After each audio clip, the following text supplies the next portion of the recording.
Hai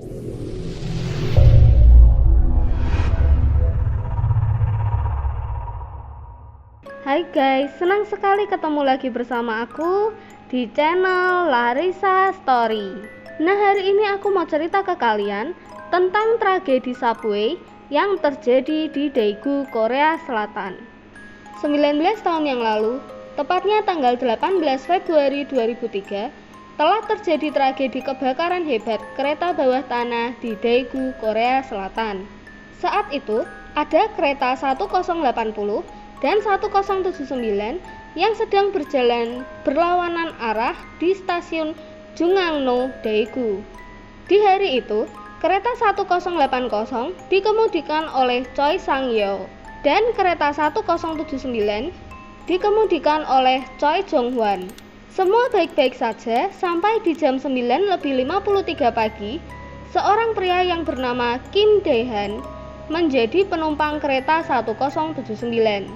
Saat itu, Kim Dae-han membawa 2 karton susu. Tapi ternyata, 2 karton susu itu isinya adalah bensin. Setelah berada di dalam kereta, Kim Dae-han berusaha untuk menyalakan korek api yang sudah dia bawa. Nah, di saat itu juga, bensin yang ada di kotak susu itu tumpah. Seketika itu, percikan api langsung menyambar bensin yang tumpah tadi. Tak butuh waktu lama, hanya dalam waktu 2 menit, api sudah menjalar ke 6 gerbong kereta 1079. Tapi untungnya, penumpang kereta 1079 berhasil selamat. Sayangnya, di jam 9:57 pagi, kereta 1080 sedang bersebelahan dengan kereta 1079. Saat itu, masinis Choi Sang-yeol yang merupakan masinis 1080 mengatakan pada para penumpang untuk tetap tenang dan tetap di tempat masing-masing.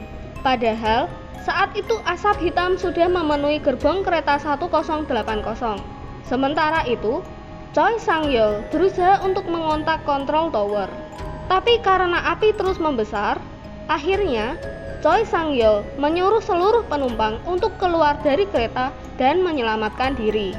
Di sini kesalahan fatal terjadi.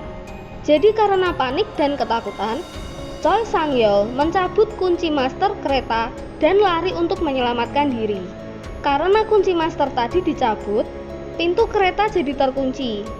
Aliran listrik dalam gerbong mati dan keran pemadam api jadi tidak berfungsi. Dan karena hal itu, penumpang kereta 1080 jadi terjebak di dalam gerbong. Situasi itu diperparah karena petunjuk untuk membuka pintu secara manual tidak terlalu jelas dan asap sudah memenuhi gerbong. Inilah yang menyebabkan banyak sekali korban jiwa. Tercatat ada 192 orang meninggal dunia dan 148 orang mengalami luka-luka. Sebenarnya, motif apa yang membuat Kim Dae-han nekat membawa bensin dan menyalakan pematik api? Jadi, Kim Dae-han yang berusia 56 tahun adalah seorang mantan supir taksi. Lalu Kim Dae-han didiagnosa menderita stroke yang membuat sebagian tubuhnya lumpuh. Dan hal ini membuatnya mengalami depresi dan ingin bunuh diri. Tapi celakanya, ia ingin bunuh diri di tempat ramai alias ia tidak ingin mati sendirian. Jadilah dia memutuskan untuk bunuh diri di dalam subway. Akhirnya, Kim Dae-han ditangkap di rumah sakit dan dijatuhi penjara seumur hidup. Tak hanya Kim Dae-han yang mendapatkan hukuman, kedua masinis kereta 1079 dan 1080 juga mendapatkan hukuman. Choi Sang-yeol yang mengemudikan kereta 1080 dijatuhi hukuman penjara selama 5 tahun karena dianggap lalai dalam menjalankan tugas. Sedangkan Choi Jong-hwan yang mengemudikan kereta 1079 dijatuhi hukuman penjara selama 4 tahun karena dia tidak segera memberitahukan jika ada kebakaran ke kontrol tower. Tentu saja kejadian itu menyisakan luka mendalam bagi rakyat Daegu dan Korea Selatan.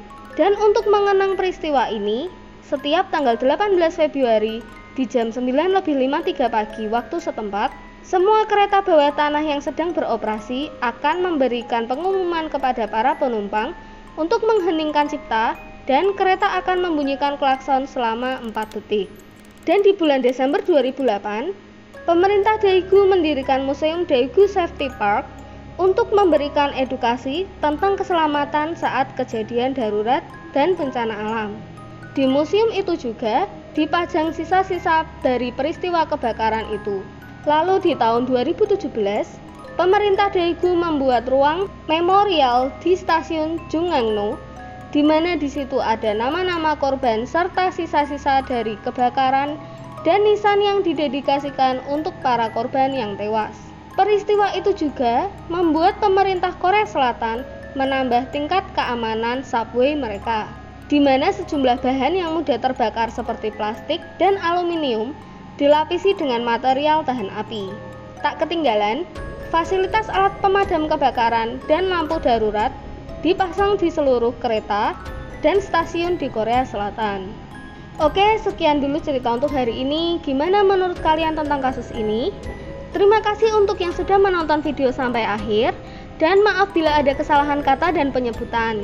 Jangan lupa juga untuk dukung channel ini dengan cara subscribe, like, komen, dan share sebanyak-banyaknya ya guys. And see you on the next video. Bye bye.